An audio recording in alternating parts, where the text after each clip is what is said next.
Hey guys, welcome back to Ratna lifestyle. இன்னைக்கு என்ன video பார்க்க போறீங்கன்னா, அதாவது நான் வீட்டில் இன்னைக்கு என்ன சமையல் பண்ண போகிறேன், அதுக்கப்புறம் என்னென்ன பண்ண போகிறேன் அப்படின்னு சொல்லி தான் இந்த vlog ஃபுல்லாக பார்க்க போகிறீங்க.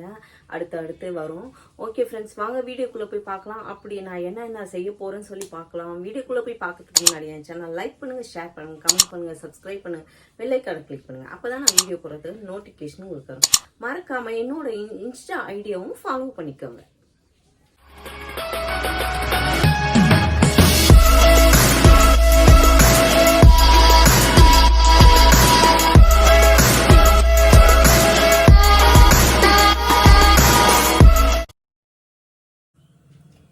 இன்னைக்கு வந்து நான் சிக்கன் தான் ஃப்ரெண்ட்ஸு செய்ய போகிறேன். அதாவது ஒயிட் ரைஸும் சிக்கன் வந்து கொஞ்சம் அதாவது செமி கிரேவியாக செய்ய போகிறேன். அதுக்கு நான் வந்து வீட்டில் அரைச்ச மசாலா இருக்குது. நல்லா செட்டிநாட்டு மசாலா அரைச்சி வச்சுருக்கேன் வீட்டில். இப்போ தான் அரைச்சேன் வறுத்து. இதை போட்டு தான் நான் செய்ய போகிறேன். செம வாசனையாக இருக்குது. அதில் என்னென்ன போட்டிருக்கேன் அப்படின்னு சொல்லி உங்களுக்கு அது வேணும்னா, செட்டிநாட்டு மசாலா வேணும்னா எனக்கு கமெண்ட்டில் சொல்லுங்கள். நான் அதோட ரெசிபியை உங்களுக்கு சொல்கிறேன். இப்போ நல்லா எண்ணெய் காஞ்சிட்ருக்கு. இது கூட நான் செட்டிநாடுனாவே நம்மளுக்கு மிளகா தான் மெயின். இதில் 2 காஞ்ச மிளகா, கருவேப்பிலை கொஞ்சம் சேர்த்துக்கோங்க.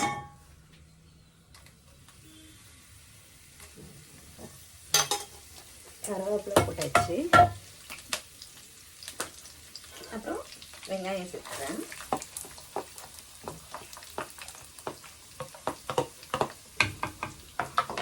வெங்காயம் சேர்த்துட்டு கல்லுப்பு சேர்த்துக்கலாம். சிக்கனுக்கு நம்ம கிரேவிக்கு ஏற்ற மாதிரி கல் இல்லை கல் உப்பு. அப்புறம் இதெல்லாம் நல்லா ஃப்ரை ஆகட்டும். அது வரைக்கும் நம்ம நல்லா வதங்க விட்டுட்டு அதுக்கப்புறமா தான் நம்ம ஒரு பொருளாக சேர்க்கணும். இந்த பக்கம் நம்ம சிக்கனை வந்து மஞ்சத்தூள் போட்டு வாஷ் பண்ணி வச்சுட்டேன் ஃப்ரெண்ட்ஸ். இது கூடயே நான் வந்து கேர்டை ஆட் பண்ணியிருக்கேன். ஏன்னா கேர்டு சேர்த்து செய்யும் போது இன்னும் சிக்கன் வந்து நல்லா சாஃப்டாகவும் கிரேவி வந்து செம்ம ரிச்சாக நம்மளுக்கு கிடைக்கும். அதுக்காக நான் வந்து இந்த பக்கம் கேர்டை ஆட் பண்ணி நம்மளோட சிக்கனில் நல்லா மிக்ஸ் பண்ணி அதை அப்படியே வைப்போம்.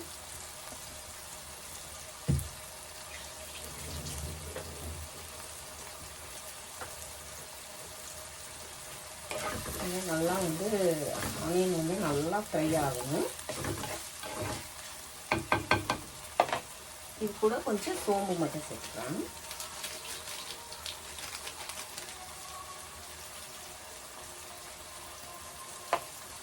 சேர்த்துட்டு அதையும் நல்லா ஃப்ரை பண்ணிக்கிறேன். நான் இதில் வந்து சிக்கனில் வந்து சோம்பு மட்டும் தான், அதாவது ஒரு 1/2 டேபிள் ஸ்பூன் சோம்பு சேர்த்துருக்கேன். வெங்காயம் வந்து ஒரு 3 வெங்காயம் சேர்த்தேன். ரொம்ப சூப்பராக இருக்கும் ஃப்ரெண்ட்ஸ்.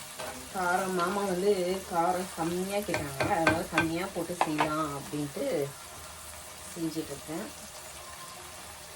அப்புறம் சண்டே மட்டும் ஃப்ரீயாக இருப்பாங்க. அம்மாவுக்கு லீவு சண்டே மட்டும் தான். ஆனால் அன்றைக்கும் பார்த்தா வீட்டில் வேலை, வீடு க்ளீன் பண்ணணும் அது இதுன்னு சொல்லி போயிடுறாங்க. அவங்க மோஸ்ட்லி இங்கே இருக்கிறது இல்லை. இப்போ பாவம் அவங்களுக்கு கோல்டு வேற ஆகி உடம்பு சரியில்லை வேற.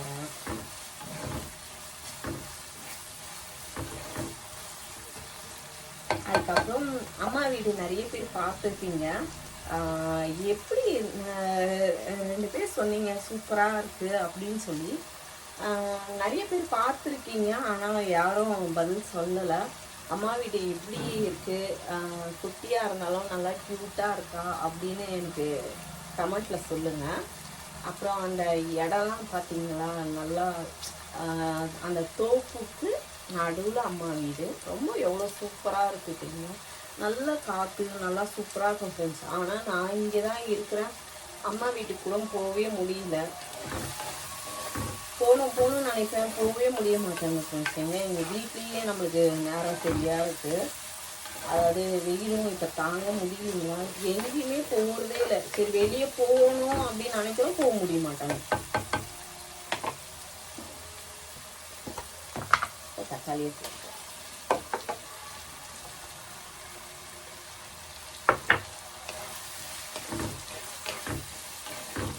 தக்காளி வெங்காயம்லாம் நல்லா சாஃப்டாக ஆகிற அளவுக்கு நல்லா வதக்கணும். அப்போ தான் நம்ம கிரேவிக்கு ரொம்ப நல்லாயிருக்கும். இல்லைன்னா தக்காளி வெங்காயம் அப்படியே கடிப்படும், அந்த மாதிரி இருக்கக்கூடாது. நல்லா சாஃப்டாக குக் ஆகட்டும். க்ளோஸ் பண்ணி வச்சாதான் அது சீக்கிரம் குக் ஆகும். ஏன்னா சட்டினால இங்கே வந்து ஜன்னல் காற்று, பேக் டோரும் திறந்து இருக்கு இல்லைங்களா, அதனால் காற்றுல நம்மளுக்கு அடுப்பு சும்மா எரியாது.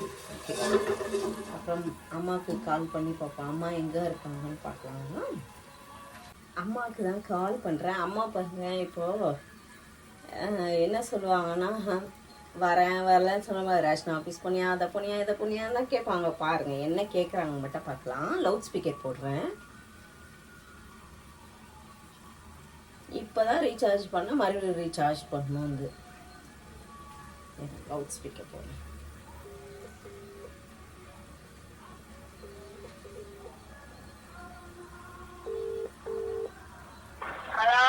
ஹலோ எங்கம்மா இருக்கீங்க? சரி வீட்டுக்கு எப்போ வருவீங்க?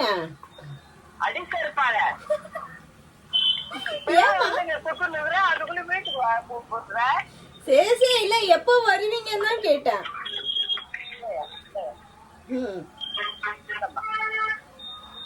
சரி சரி, பிஸியா இருக்க போல. சரி ஓகே. சரி மம்மி.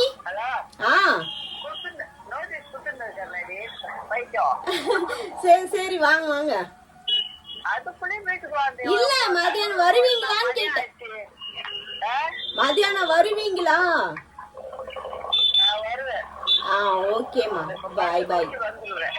பாய் பாய். சும்மாதான். சரி சரி சரி. Okay bye. எடுத்தோடனே என்ன கத்துறாங்க பார்த்தீங்களா? கூப்பிட்டா கத்துறத பார்த்தீங்களா அம்மாவை? அதான் லவுட் ஸ்பீக்கர் போட்டு காமிச்சேன். அவங்க இன்னொன்று மறந்துட்டாங்க. இன்னைக்கு கேஸ் ஆஃபீஸ்க்கு போக சொன்னாங்க, அதை மறந்துட்டு இருக்கிறாங்க. மாமாவுக்கு தான் ஃபோன் பண்ணி மறுபடியும் ஞாபகப்படுத்தணும். காலையிலேயே ஞாபகப்படுத்திட்டேன், சொல்லி அனுப்பிச்சேன். இருந்தாலும் ஞாபகப்படுத்தணும், மறந்துடுவார்.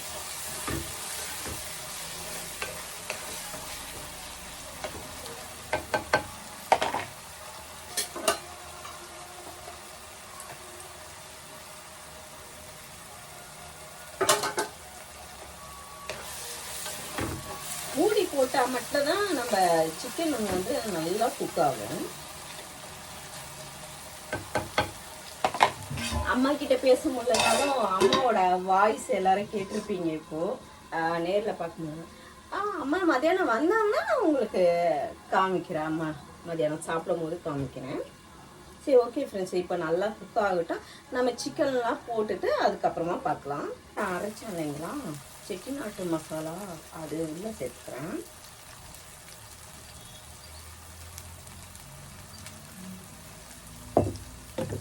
அதுக்கப்புறம் வீட்டு மிளகாத்தூள் அது ஒரு 2 ஸ்பூன்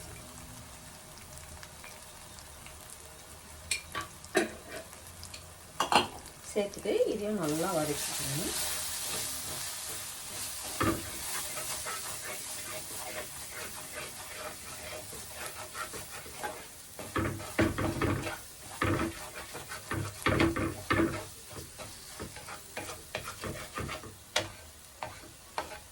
அந்த மசாலா சேர்த்ததுமே செம்மையாக ஸ்மெல் இருக்கும். அப்புறம் நம்ம சிக்கனையும் சேர்த்துட்டு நல்லா கரைச்சி விட்டுக்கலாம்.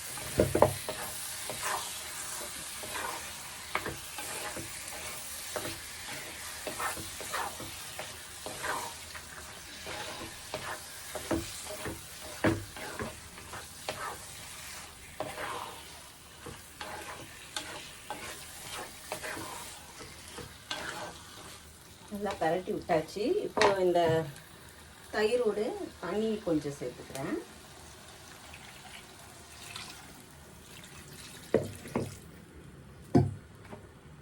ஏன்னா கொஞ்சம் செமி கிரேவியாக இருந்தால் தான் சாப்பாட்டில் போட்டு குடிச்சு சாப்பிட முடியும் ஃப்ரெண்ட்ஸ். அதனால் தண்ணி கொஞ்சம் சேர்த்துக்கிறேன்.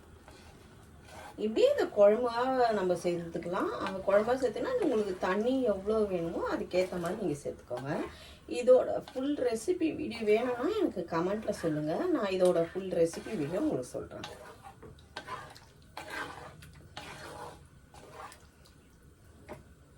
இன்னும் கொஞ்சம் தண்ணி ஊற்றிக்கலாம். இப்போ இது வந்து நல்லா கொதிச்சு குக் ஆகட்டும். நம்ம க்ளோஸ் இங்கே பாருங்க, ஒயிட் ரைஸ் ரெடி ஆயிடுச்சு. அதுக்கப்புறம் இங்கே வந்து நம்ம செட்டிநாட்டு சிக்கன் கிரேவியும் ரெடி ஆயிடுச்சு. அதை இப்போ சாப்பிட வேண்டியதான். அதான் ஒரே விஷயம். அம்மா வந்துட்டாங்க. நான் உள்ள நுழைஞ்சேன். நுழைய சொல்லவே ஒரே வாசனை. நான் உள்ள நுழைய அங்கே கேட் கால் அப்படிக்கு சொல்ல ஆட்டுக்கறி பண்ணிட்டியா அப்படின்னு. ஆட்டுக்கறி இல்லைம்மா, கோழிக்கறி இருந்துச்சு. சரி ஒன்னே ஒன்று கொடு, நான் அப்படிதான் சூடு சூடு சாப்பிடுவேன். யாரெல்லாம் நம்மளாம் பார்க்கக்கூடாது, ஃப்ரீயாக இருக்கணும். அப்புறம் என் பொண்ணு ஒன்று எடுத்து கரண்டியில் சூடு சூடு போட்டா. அப்படி சாப்பிட்டேன். அடாடாடாடாடா சூப்பர் சூப்பர், செம்மையா இருந்தது சிக்கன். இப்போ எங்க பேரனை போட்டு போறேன். நீ ஒரு வாயில போட்டு சாப்பிட்டு டேஸ்ட் பார்த்து. நான் தான் அப்பயே சொல்லிட்டேன். அதை பாருங்க, நல்லா இருக்கு. உப்பு காரம் எல்லாம் செம்மையா இருக்கு. அப்படியா? ரொம்ப நல்லா இருக்கு. கறி குழம்புல எத்தனையோ விதம் இருக்குது. ஆனா இது செட்டிநாட்டு சிக்கன் கிரேவி. பத்தியா, அதுதான் அது வித்தியாசம் சூப்பரா இருக்கு. நல்லா இந்த நாட்டுக்கோழிங்க வச்சு செய்வாங்கல்ல, அப்படி நல்லா இருக்கு. அருமையா இருக்கு. வாடா கிட்ட வா. இவரு வாடானோன்னா இவரு வாடாட்டுறாரு. அவருக்கு ஊட்டுவேன்னு பார்த்துட்டு இவனுக்கு ஊட்டுவேன்னு பார்த்துட்டு இருக்கான். போட இஷா, நீ சாப்பிடு. சொல்லுங்க. சாப்பிட்டு முடிச்சிட்டோம். சாப்பிட வீடியோ எடுக்கல, தட்டோட வீடியோ எடுக்கிறாங்க. கிரேவி சாப்பிட்டு முடிச்சிட்டோம். நல்லா இருந்துச்சா? நல்லா இருந்துங்க. சாப்பிடும் போது எடுக்கலாம்னா நானும் கூட சேர்ந்து பசியில சாப்பிட்டேன். வெளியே போயிட்டு பசி எடுத்துச்சு. அவர் அவங்க அம்மா வீட்டுக்கு போயிட்டு வந்தாங்க. வெயில்ல வரது வர வீட்டுக்குள்ள பசி போலது கேராயி. சரி நானும் பசியில இருந்தேன்னா 2 பேரும் உட்காந்து சாப்பிட்டுட்டோம். திருப்தியா சாப்பிட்டோம். அவ்வளோதான்.